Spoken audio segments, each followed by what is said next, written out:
Good afternoon, Liberty Hall friends. My name is Steve Smith.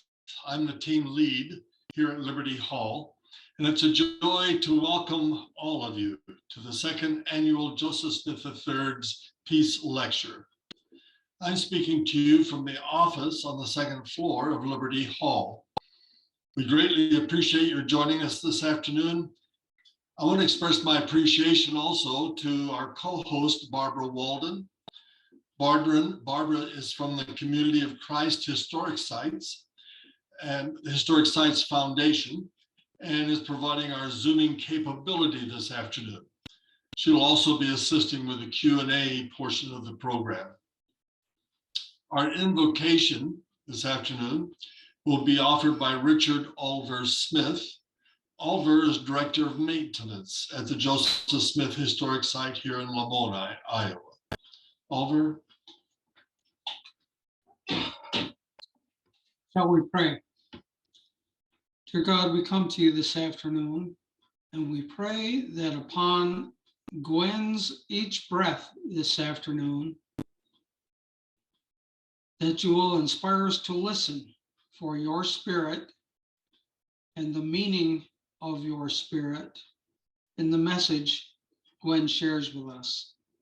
We know we have all fallen short, but you have given us the potential to build eternal qualities into our lives, those qualities being faith, hope, and charity.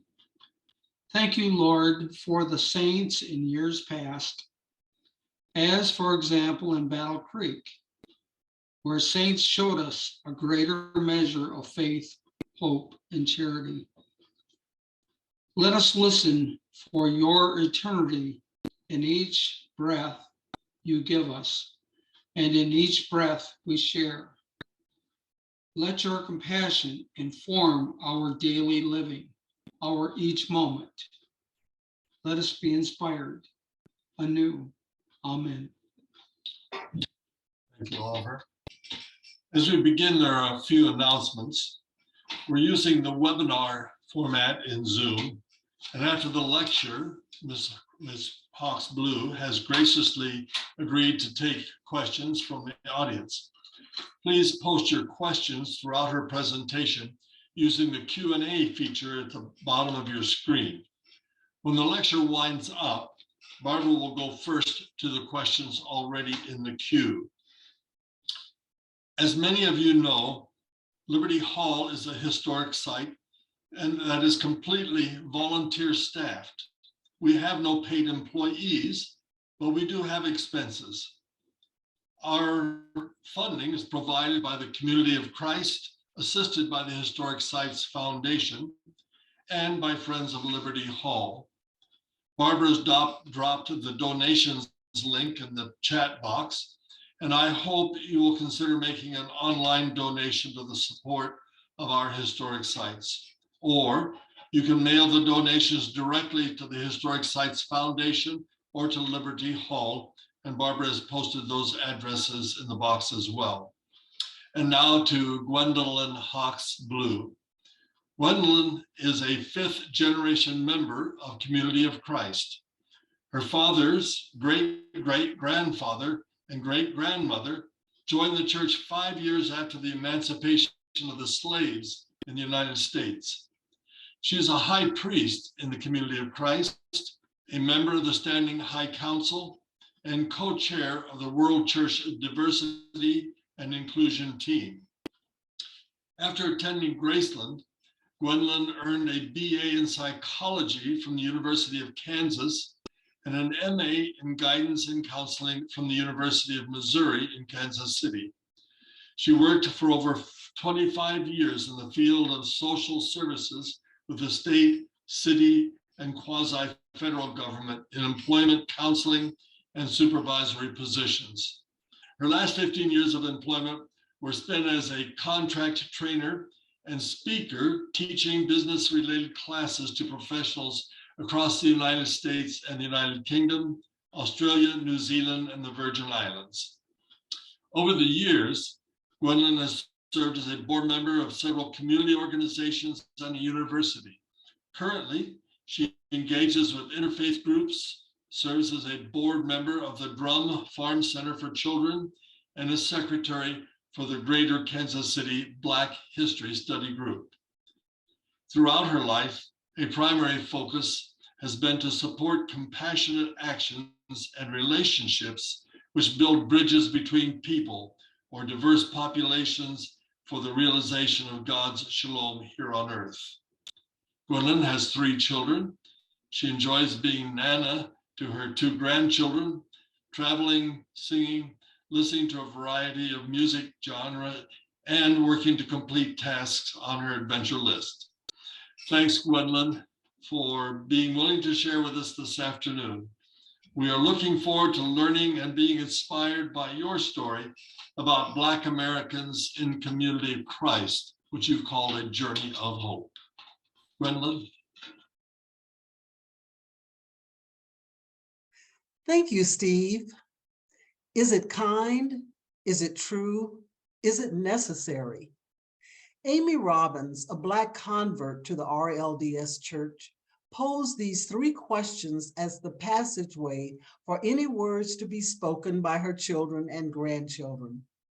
As I began thinking about what to share today, I asked myself if what I was planning to present would successfully pass through those 3 golden gates. Is it kind? My sharing may stretch the definition of kind, but not to share would be unkind, because then you would not have the vibrant testaments of the remarkable faith in God and perseverance of the Black American members I will focus on today. Some of these stories are painful and may be as unsettling to you as they are for me. I will leave it to you to decide if it is kind for me to share. Is it true? This lecture is based on firsthand accounts I read from some of the people you will hear about, or what I have witnessed or experienced. Additional background information came from the research of historians Roger Launius and Mark Scherer, and my review of other church members' papers, publications in Stride and Herald magazines, and letters from church officials. Is this lecture necessary? To have a more complete rendition of church history and a better understanding of how we got to where we are with regard to Black Americans in the church, this lecture is necessary. A broader perspective, one that goes beyond official communications of the church and includes accounts of the lived experiences of people, in this case, Black Americans, should enlighten us. Hopefully, it will serve as a catalyst for proactive actions toward inclusiveness. From the beginning of our affiliation with RLDS, Community of Christ, many Black members have expressed strong conviction in God's call to this faith community. We have committed to help bring to fruition God's call for this body of believers. Simultaneously, at times, we were challenged by limitations placed on our service because our racial identity, seeming indifference or minimal concern by the institutional church about our struggles in an unjust society, and the prejudicial treatment within the body of the church. Expressions of love and lasting relationships have been formed between Black members and many of our non-Black brothers and sisters within the church. Yet, we have also experienced dismay, sadness, and frustration by what is or is not happening regarding ministry by, with, and for Black Americans within the body of the church.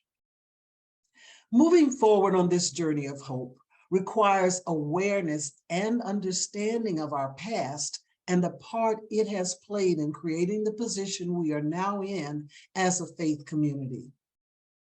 Roger Launius, in his book, Invisible Saints, Black Americans in the Reorganized Church, gives the following overview of past practices and mindsets. Quote, beginning in the 1870s, the reorganized church started to take a position which promoted racial segregation in the congregations and encouraged Black ministers to concentrate their efforts among members of their own race. This was due largely to two factors. One, to stay in keeping with Section 116 of the Doctrine and Covenants, which said that there are some who are chosen as instruments to be ministers to their own race, and two, in recognition of the realities of racial prejudice prevalent in the United States during that era. Against this backdrop, we will take a glimpse at some of the experiences of a very few Black American members. Roger Lanius cites comments by L.F. West, a church member in Alabama, as summarizing a prevailing situation in the American South. Quote, "To cultivate too much familiarity with the Blacks offends the whites. To neglect the Blacks will offend the Lord," end quote. Lanius adds that the church's effort to resolve this problem involved the appointment of ministers like George Graves to minister among Black people.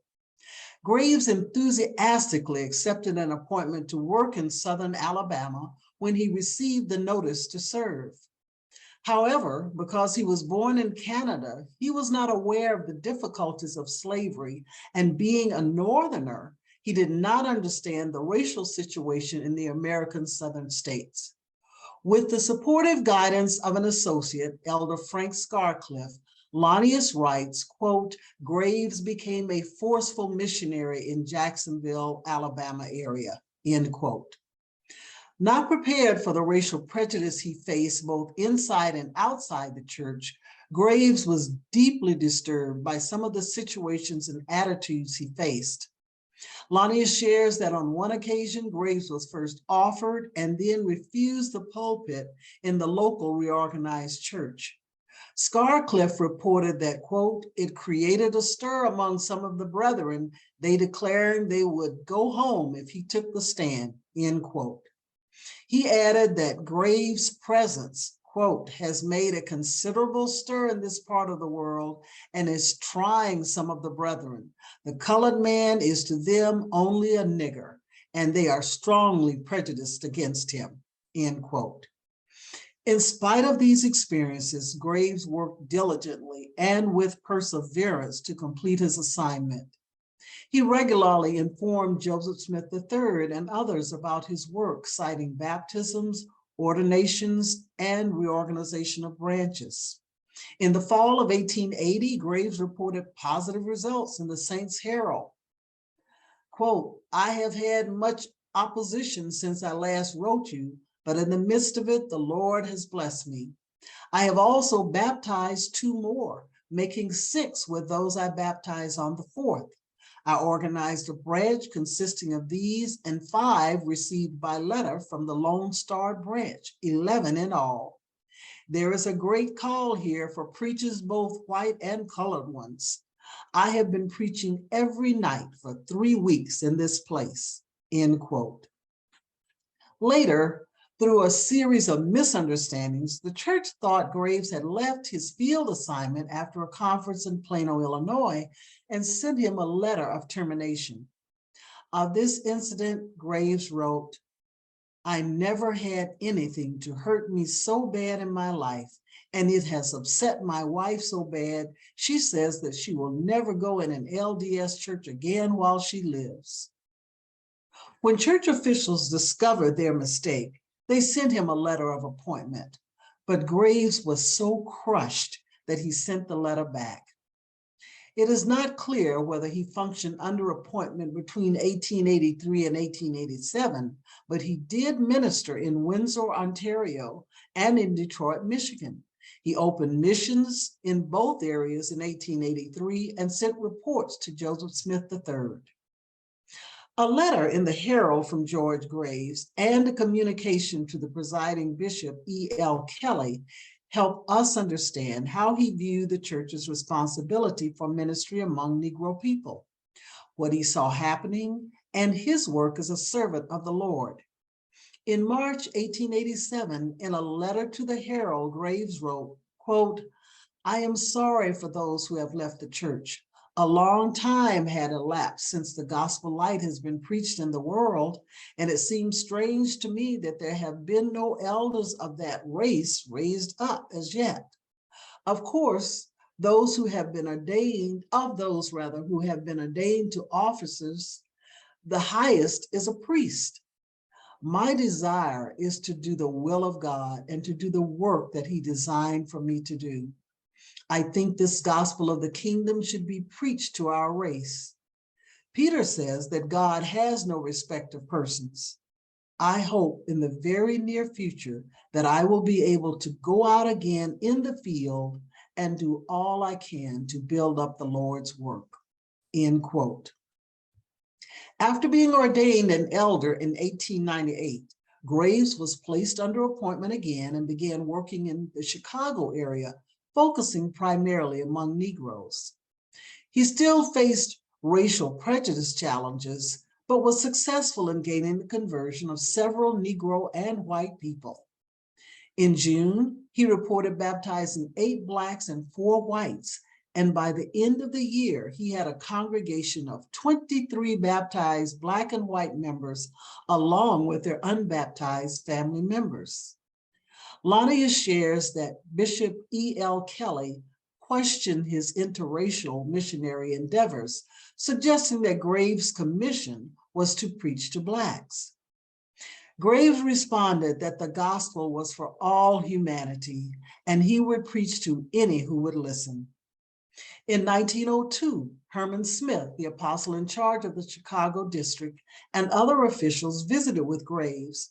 They were pleased with his efforts, but also expressed concern over Graves' inability to work exclusively among his fellow Blacks. While he concentrated on members of his own race, Graves was never willing to exclude any white who wanted to listen to what he had to say. The result was that he had developed a mixed following in Chicago. Amy Robbins. In 1913, 3 years after Amy Robbins and her husband, Bert Robbins, moved to Battle Creek, Michigan, she finally heard of a reorganized worship service to be held in a home. She had missed participating in the church and excitedly invited her husband to attend with her. In her memoir, Amy shares what happened when they arrived. There were 8 or 10 present, and the preacher stopped his sermon to explain to the people how Noah had 3 sons, Shem, Ham, and Japheth. And we were all descendants of the 3 sons. Therefore, we were all cousins, even if Ham was cursed with the black skin because of his transgressions. So God placed a curse on his descendants, and that is why we have these colored cousins. Having made these deductions, he went on with his sermon. When the service was over, everyone greeted us very cordially and with seeming sincerity invited us back. I planned to go to the next morning service, but when I asked my husband if he would go with me, I was surprised when he said that he did not care to go to church to be told that God had cursed him, that when he went to church, it was to hear of God's love and not his cursing. My husband, who was a Baptist and a devout Christian, never did attend any of our services again, though he never objected to my going. Roger Lania states, quote, "This incident expresses with brutal honesty the painful division between belief and behavior that has marked race relations in the history of the reorganization. It demonstrates that many reorganized church members, while honestly believing that the gospel was for all, tacitly accepted an inferior position for Blacks beneath whites," end quote. More than once, actions were taken by some that kept Amy and her family away from the congregational gatherings. For one of those periods when she did stay away, Amy would walk by the church, located only a couple of blocks from her home, and listen through the window to hear the message or the singing of hymns. Widowed in 1919, Amy and her 8 children attended Indian Lake Reunion when transportation was available. Mark Scherer stated that incidents occurred there which, quote, "demonstrated the pervasiveness of racial prejudice and commonly held acceptance of societal attitudes about Black people by some local and higher church leadership, end quote. One such incident happened when church president, Prophet Fred M. Smith, F.M. Smith, made a much anticipated visit to the reunion. F.M. Smith's chauffeur was a Black man, and comments were circulating about this. In her memoir, Robbins shares, in his opening remarks, F.M. Smith wanted to get the people correctly informed about some stories that had gone the rounds about him. And he mentioned several things. And then he said that he supposed they had all heard and wondered about him having a nigger chauffeur. And he went on to explain how he came to have this nigger working for him. I did not remember anything more that was said in that talk. I don't think in all my life I ever had such a hurt, such a bitter disappointment. My angel or saint or prophet had fallen from the pedestal on which I had placed him. My eyes were filled with tears, my face burned with shame and humiliation, and I at once felt like an outsider, an outcast with no part in the Zionic scheme because I was what the prophet would call a nigger. In his paper, African American Ministries in the History of the Organized Church, Scherer makes this observation, quote, during his years as prophet president, neither FM nor the church stood above the pressures of their day, particularly in the marginalization of minorities in American society. Fred M. made few official comments about the issue of segregation. When weighed against the demand for equal treatment of the races, Fred M. placed law, order, and social safety as greater social needs and as necessary preconditions for the establishment of Zion, end quote. In the midst of discriminatory actions Amy endured, there were church members who reached out to her in genuine compassion and love. In her memoir, Amy Robbins wrote, it would require a whole book if I were to tell of the many instances of the special blessings of the Lord to me, though there were times when we were discriminated against and not wanted in church. The Master was always there to own and bless us when we called upon him. I read that God is no respecter of persons, that all are alike in him, both Black and white. He invites all to come to him. If we claim to be followers of him and preach his impartiality with our lips and not live it in our daily life, what shall it profit us? William T. Blue, my dad. Growing up in a family of RLDS church members was a challenging situation for William. In his oral history interview, he shared that his family was not accepted too kindly by either race. Some Black people didn't include the family readily because they didn't belong to any of the Black churches. They saw us as being a part of a white man's church. Some of the whites resented the idea of us worshiping with whites, and some of the white members in the church resented it too. William grew up hearing the gospel message through the lens of the Restoration Movement. Church meetings were held in his grandparents' home, with his great uncle Perry Booker, an elder, coming to preach the first Sunday of each month. Another way William learned about the church was through reading out of the Book of Mormon, Doctrine and Covenants, and the pamphlet Stepping Stones to his blind grandmother, Sally Booker. Ordained a priest in 1947 and an elder in 1950, William continued having services either in his aunt's or his home until the Belmont Street Mission in Pensacola, Florida was built. There was an RLDS branch in Pensacola where William and his family now lived, but that was a white congregation. He was told by the church that people of his race would be more comfortable worshiping with others of their own race. William questioned that idea. He believed we had a chance to demonstrate to the community our sense of true brotherhood and sisterhood in Christ if we worship together. For over 20 years, my dad pastored the Belmont Street Mission, taught adult Sunday school, preached, transported my mom, my great aunts and me to church, cut the grass, and maintained the outside of the building. Of the regular 11 attendees, all were my family members, with the exception of one older woman and my neighborhood school friend, Garland, who later joined the church. Occasionally, a teacher friend of my great aunt Henrietta Bucker would come, and less often one or two of my schoolmates and neighborhood children for summer vacation Bible school.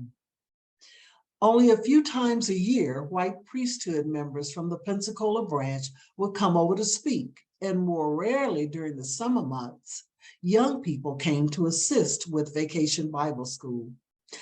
I share this information to illuminate the lack of any sense of community we had with our non-Black church members in the city. There were interactions between Black and white church members in Pensacola that were tainted by racial prejudices and social ideologies prevalent in the southern states. Such behavior blemished experiences that could have been life-affirming. During the handful of times Belmont Street Mission members went to the Pensacola branch for a worship service, we sat in roped-off seats designated for us, the Black members. I remember as a child wondering if the police were going to rush in if we sat next to a white member. One example of the many indignities my dad suffered was when he went to hear a visiting missionary who had come to Pensacola. The presiding elder called him aside and said, "Now, don't you sit out there in the front. You go back in the hallway where they won't see you. We're trying to do missionary work among the people." Dad later said in his oral history, "That really cut me. That was a time I was in the priesthood." Attendance at Bruton, Alabama reunions provided fellowship, but also experiences of the harsh realities of a divided society for our family. Due to segregation laws, the only way we could attend reunions was if my mom, Carrie, and my dad worked there. So my parents cooked for the reunions. Once, when my brothers and a friend of theirs were at our swimming hole, a few town boys showed up and told them they had to leave. They refused. Dad found out years later that on that night, reunion officials stood on guard around our cabin because they had heard that some town folks were planning to come and force our family to leave reunion. Warren Shalene, an appointee sent to serve in the Pensacola area, attempted to change the status quo. He invited Dad to offer the opening prayer from the pulpit at a Pensacola branch worship service. Dad was asked to pray at reunions and such, but never at the branch from the pulpit. As Dad told it, quote, "Before the echo of my voice died down, they had written the headquarters World Church leadership to say they wanted that young man removed," end quote. In an article written by my dad entitled "A Negro Pastor Looks at Brotherhood," published in the April 1961 Stride magazine, he described what he saw happening in the nation and in the church and challenged the church to live out its stated beliefs. In it, he wrote, "And now the American Negro is continuing his quest for freedom as he strives for what is termed variously tolerance, desegregation, and integration. These words, and even the phrase civil rights, have become inflammatory and controversial, especially here in the Deep South. What the Negro really wants to say is, permit me to use and enjoy the freedoms I have already supposedly acquired." It appears to me, and I have an excellent vantage point, that the church has shown a reluctance to face this racial problem, especially on the local, congregational, and district level. A recent General Conference resolution is excellent, as it states that the gospel is for all mankind, yet knows no distinction of race or color.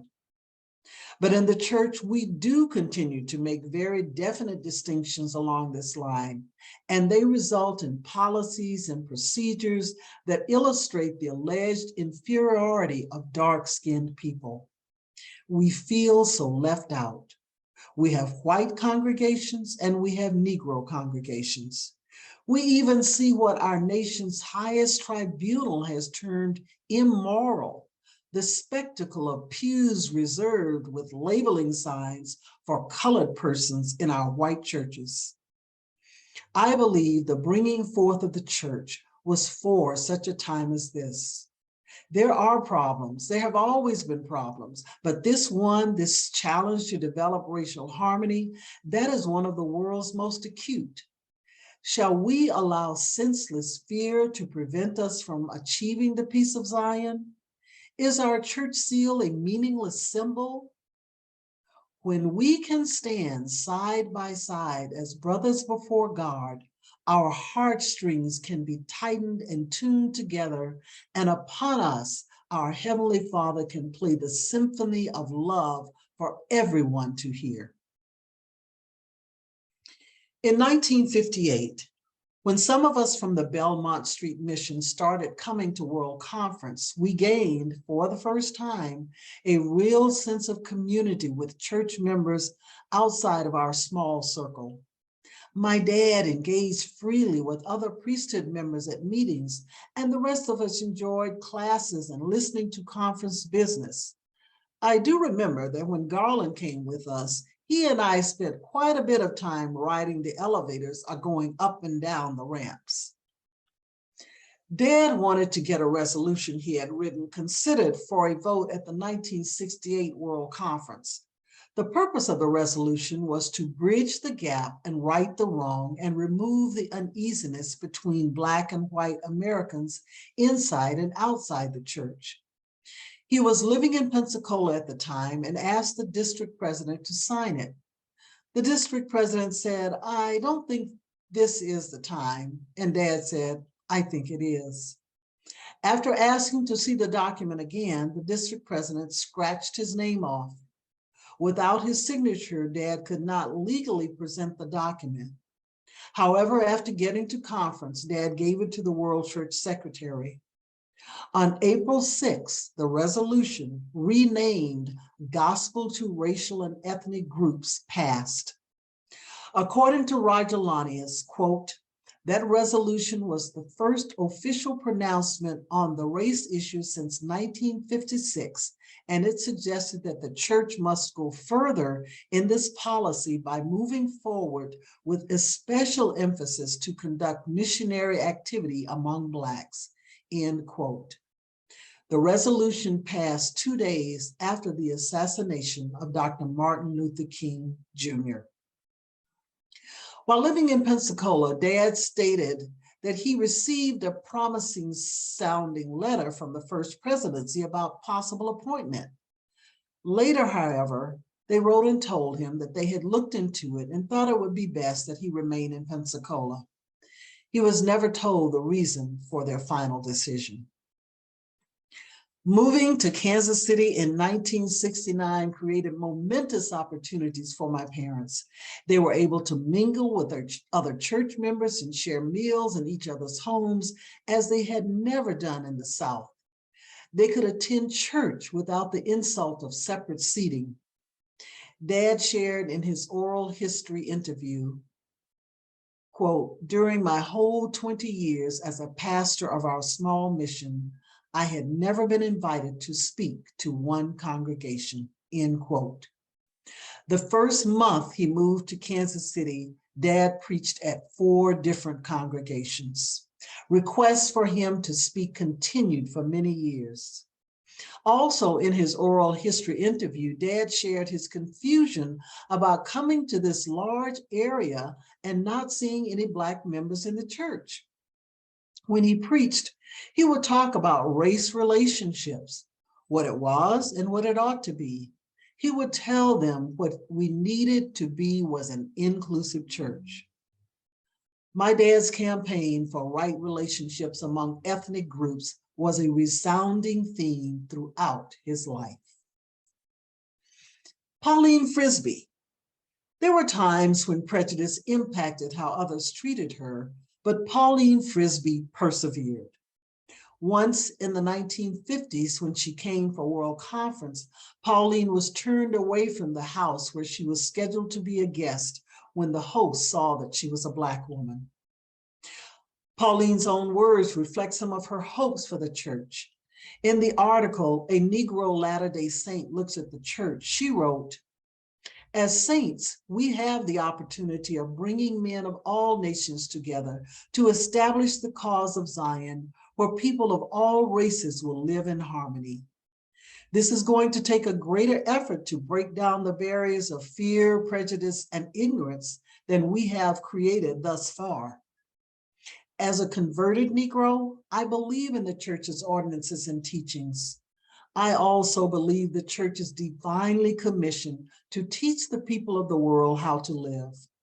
I view the church through eyes of faith and see God's Spirit working in and through some of its members. I believe there is resonant within the church the untapped power of God, which its people could unleash by spiritual living if they would but do so." Much of what you have heard today has been little known church history. The full historical picture also includes white brothers and sisters who reached out in Christ-like love and compassion to their Black brothers and sisters. Beginning in the 1960s, supportive calls for racial inclusiveness were more intensely asserted in the Herald and at local and conference legislative sessions by non-Black members than by World Church administrators. Two allies of Black Americans who were leaders in these efforts were Bill Russell, assistant editor at the Herald from 1960 through 1966, and Wilford Windholtz, a pastor from Chicago. Both adamantly advocated by their words and actions for equality and justice for Black people within the church and throughout society. For many years, we geographically scattered Black American members primarily saw each other at the biannual world conferences. We longed to get to know each other better, be supportive of one another, and to find ways to communicate our unique needs and hopes to church leadership and provide our gifts of service. You've heard about a few members who voiced our needs and concerns. Historical data from Roger Lanius indicates that in the 1970s, the institutional RLDS Church did begin a more focused effort to address Black-white relations in the church and to provide outreach ministry to Black Americans. Avenues for meeting the needs and hopes identified by Black members began to open up. In 1974, supported by the Council of 12, the first Black ministers' worship service was held during conference at Meyer Boulevard Congregation in Kansas City, Missouri. Black Ministries retreats began in 1983, and a Black Ministries task force was formed in 1987, meeting semi-annually in locations in the USA where there were more consolidated populations of Black members. There was even a Black Ministries newsletter for a time. During this period, the World Church began to initiate and support outreach to Black people through Bible schools and camping opportunities for poor children, many of whom were Black. They also hired Black executive ministers and trained them to facilitate outreach and provide ministry in their assigned fields. The development of these avenues were the result of the combined efforts of Black members, leaders, and the Council of 12. It was during this era that Richard Hawks was ordained the first Black 70 in the RLDS Church in 1978. Richard, a grandson of Amy Robbins, was the first Black American appointee in the United States since the retirement of William H. Fuller a half-century earlier. His active service to the church began prior to his appointment, and he ministered at Kirkland Temple as a guide, and after retirement has continued in other ways, including participation on church podcasts. In addition to being an appointee leader in ministry in many areas of the USA, he has been a leader and the unofficial historian for activities of Black ministries. In Invisible Saints, Lanius relates that Richard Hawks, quote, is an able defender of the approach to build Black leaders in the church by letting Blacks take leadership positions in their own congregations, and further, that the best way to provide Black culture in our religion is to allow Blacks to hold our own services, end quote. Richard's perspective illustrates the value of having input from a broad spectrum of the Black membership. There are different opinions and diverse methods for consideration of ministry with, by, and for Black Americans. The passage of the Affirmation of Human Diversity, World Church Resolution 1226 in 1992 was another significant action to guide our faith community to Christ-like actions. Excerpts from that statement read, "The gospel of Jesus Christ reveals the unqualified love of God and the inestimable worth of all persons. An awareness of God's love and the love of others is essential to human fulfillment. For these reasons, we celebrate the rich diversity of human life. However, human beings often fear, hate, and abuse each other because of ignorance about such factors as socioeconomics, culture, race, gender, age, size, sexual orientation, and mental or physical disability. Such prejudicial behavior undermines the personal and spiritual development of both the abuser and abused, and denies the mutual benefits of shared giftedness. As persons of faith, we confess our own imperfections in attitude and action. Nevertheless, we accept the responsibility to resist fear and hate in all forms and to strive continuously to eliminate expressions of prejudice and discrimination." End of excerpt quotes. It is unlikely that this resolution speaks for every individual member within the body. It does proclaim publicly that as a faith community, we have awareness of our un-Christ-like attitudes and behaviors, aspire to change, and have identified guidelines to direct the changes needed. The affirmation was written in response to a request I received in 1990 from Alan Tyree, a member of the first presidency of the church, when I was chairperson of the World Church Human Diversity Committee. Brother Tyree asked the committee to develop a policy statement on prejudice and racism to underscore the church's stance on human diversity. He shared that within the church membership, there were varying degrees of understanding and attitudes toward human differences. This statement could help set parameters of saintly response for members and for leaders as they are confronted with situations of prejudice and racism. Such a statement would also provide yet another opportunity for the church to proclaim to the world our shared belief that love is a proper foundation of our relationship with others. We were not asked to write a resolution for legislative action by the church, only a policy statement. However, the commitment to what we were working on and our passionate desire to be of service to the church in a broader way led us to request that we offer a resolution for World Conference consideration. While race is only one of the differences the resolution focuses on, it is the key one for our discussion today. At the time of the writing of this resolution, concerns about how my church looked at racial differences approached the subject of racial issues within the church and the broader community was a high priority for me and remains one. It was a high priority for all the other members of the committee who were non-Black.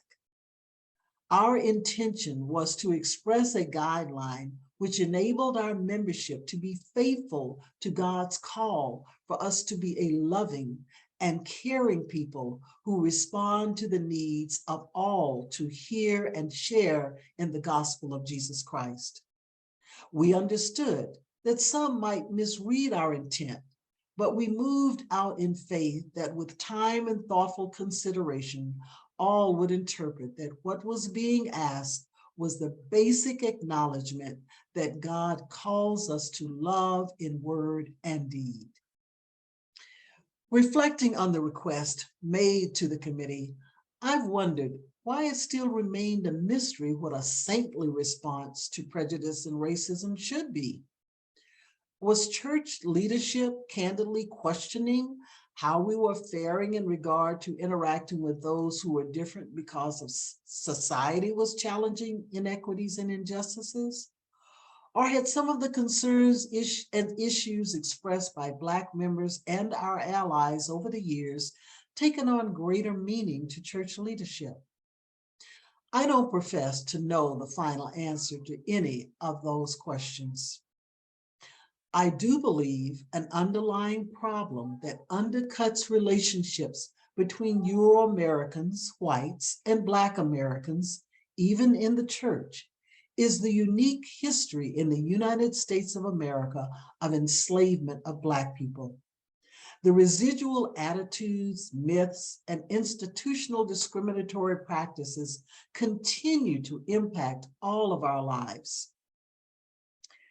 Unconscious biases plague efforts to change patterns of engagement and develop trusting relationships of mutual respect and compassionate regard. That is why the current World Church Diversity and Inclusion team offers a class on resisting unconscious bias and building inclusiveness for education and continued learning for us all.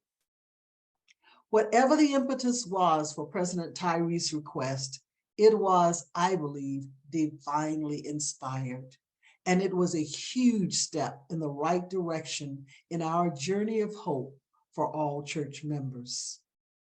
Another historic action by World Church leadership was the Council of 12 seminar on African American ministries in the church, held at the temple in the year 2000. We focused our attention on history that is not well known by many of us. As uncomfortable as this has been for all of us, we realize that these stories provide a more accurate telling of our church's growth and development. We don't have a truly informed history of our movement without these and other untold stories from the diverse populations that constitute the church membership.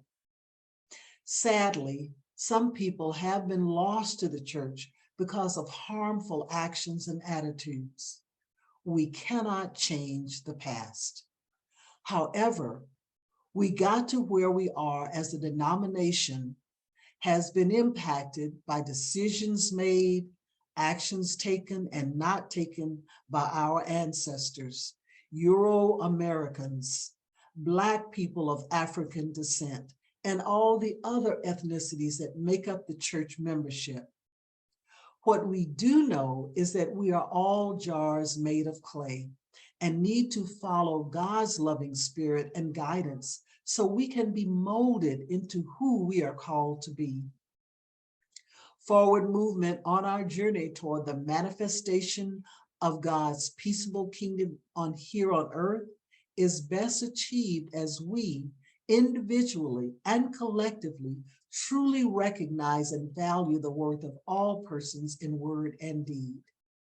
One reflection of that is when all ethnicities in the church are celebrated, valued, and are able to contribute to the work of the church according to their gifts. These few valiant testimonies stir us emotionally. One of the greatest values from hearing these testimonies of faith in God and of the courage of these believers is that they lead us to deeper insights about God's relationship to humankind and what we are empowered to do and become because of that relationship. I asked a few Black American members to give 1 or 2 word descriptions of their experience in Community of Christ and their hopes for the church. Their reflections affirm my belief that we are moving in the right direction. 1 or 2 word description: grace and mercy, challenging and refreshing, wonderful and enlightening journey, wholesome fellowship, educational. Hopes for the church: that we be anchored in enduring principles that govern who we are becoming, and how to share the gospel through the hospitality of Jesus Christ. That our church will serve as a beacon of hope in the communities in which we reside. To preserve and increase ministry. That the church will continue in its mission to grow disciples, to spread God's word in the world. And finally, one member stated, "My hope for the church is simple. We do not need any more songs or writings about what we believe. My hope for the church is that we begin to live out the true meaning of our church as we have written about and sung about. Let us begin being about it." Hopefully, we are inspired by the people we focused on today and the many others not mentioned, both Black and non-Black, who courageously moved beyond the conventions and customs of their day. Strengthened and empowered by God, they were able to withstand the prejudices that existed both in society and at times within the body of the church, and still reflect love in their actions. This picture depicts a long distance in time and in thought for some church members. The distance is between when my dad gave a prayer at the local white branch and alarmed members called headquarters to register a complaint, and when the Black ministry's retreat was held at the temple. Standing at the podium in front of elders Derek Williams and Lynn Brady and president of the church Steve Veazey is evangelist Catherine Owens, the daughter of Pauline Frisbee, offering a prayer. Our church has evolved in its commitment to inclusion. We continue moving forward on this journey of hope for the manifestation of God's calling for this community of faith. For each of us, now in this moment, now in this day, we write the story not heard before. I wish we could be here in person with you so you could hear our applause and standing ovation.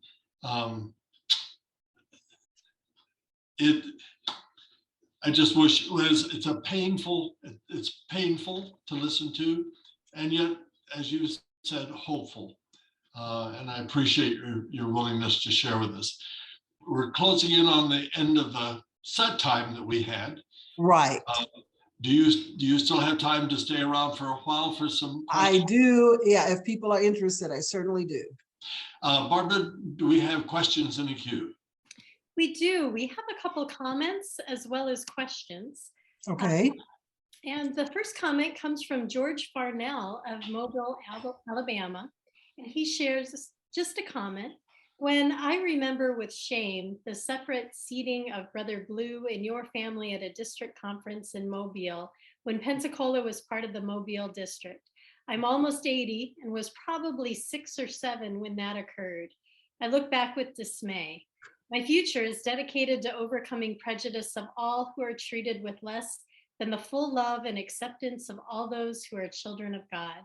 Thank you for sharing and your critical reminders today. Thank you. We have another comment from Lori Long, and Lori shares, thanks so much for what you have shared, Gwendolyn. My heart aches for the mistreatment of persons because of the color of their skin. Thank you to each person for continuing to advocate for the worth of all persons in spite of how they have been treated. I pray that the time will not be long before every person is treated with authentic respect and love. We also have a question from Jean. Jean says, my father, Victor Witt, church appointee, was part of the Pensacola and Mobile congregations in the late 60s and 70s. I believe that he oversaw church activities from Alabama to Florida. I understood that he helped integrate the church in that area.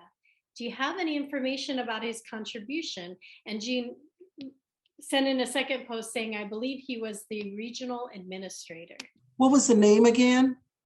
Victor Witt, it's spelled W-I. Oh yeah, I remember the name Witt, but I don't remember much about the person, but I do remember the name. Yeah, I wish I could say more about, but I don't. Yeah.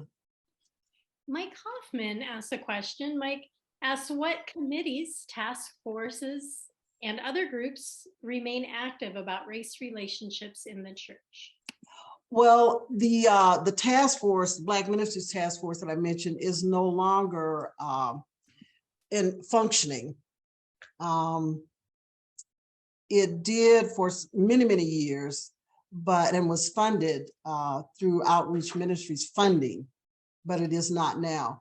What I do know is that there are obviously some congregations with larger, not large, but larger Black membership. And they may be doing things within the context of their congregations. Let's see if I can get this back up there. The World Church Diversity and Inclusion Team is one group, one entity that has grown, been evolved actually from a number of other similar task forces. I chaired a few of the ones in the past. I co-chair the diversity and inclusion team now with Kathy Veazey. So there have been a number of groups leading up to the current one that we have. We do have one more question from Mike Hoffman, and Mike asks, I know that Rich Hawks served as campus minister here at Graceland. Did he have any other connections with the efforts to improve race relationships in the U.S.? Oh, Richard was a key person in keeping things going and communicating with members of the Black community within the church. So he played a pivotal role in many ways doing that.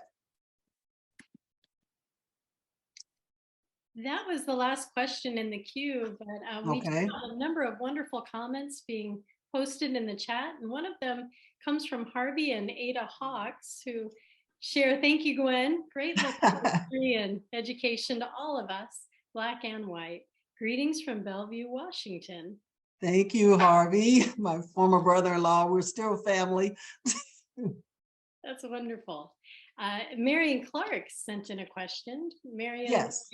I was at Graceland from 1963 through 67, but wasn't aware of what you may have experienced. Could you share what you experienced there, meaning on the Graceland campus? Yeah, Graceland, yes, I came in from the South, big weather change, obviously, for me. But I was one of 4 Black students at Graceland, and there was an organization called the Crescents. It was like big sisters to freshmen coming in, and there would be a campus-wide vote all females, including faculty, to see who would be crescents for the next year. There were about 12 of us, I think, 10 or 12. And the one with the most votes was the president. I was floored when I was voted president of Crescents to serve in my sophomore year. So that kind of support was there. I had my mind broadened and my prejudices and biases kind of blown out of the water by the close proximity and learning experiences I went through with people of other cultures. So there were very positive things. I think the one reality check, though, that was not a happy thing for me. During the time I was there, Dr. Barbara Higdon was my American Lit teacher. She pulled together three Black people, me from the South, a woman named Frida High from Chicago, and East Indian fellow, I think his name was Chris Christensen, I'm not sure about that, but I think Chris. And we talked about racial problems. Well, when she had us go before the student body, the student auditorium was opened up. If we had 12 people, that may be a slight exaggeration. I was extremely disappointed. I thought, here I am among young people like me, folks I've not had a chance to engage with, but I know they're really interested in what's going on in the world, and that was a response we got. Later, Dr. Higdon had invited John Howard Griffin, the man who wrote Black Like Me, to campus to speak. She asked if I would introduce him to the audience. Two things occurred. One, when I met him, it was like an instant connect. I knew him, he knew me on a level that I would never have another white person, I'm sure. But the audience was filling to overflowing, townspeople, everybody was there. I was glad that he heard, he was heard, but I was wondering, oh, now we have people who are experiencing this and we have lack of interest, and we have someone who takes on a persona but happens to be white and everybody wants to hear. So that said, okay, we got work to do. But I'm so glad I had the time at Graceland. It was a wonderful experience for me overall. Gwendolyn, thank you. And thank you, Barbara, very, very much. Again, I very greatly appreciate it. It's time to bring our second annual Joseph Smith III Peace Lecture to a close. We share our thanks to you and to all of those who are attending for seeking to more fully understand the experiences of Black Americans in Community of Christ and their hopes, indeed, all of our hopes, as we seek to build practices of peace and justice expressed in the church. Thank you all for your support and for joining us today. We greatly appreciate it, and thank you again, Gwendolyn Hawks Blue. Thank you for inviting me.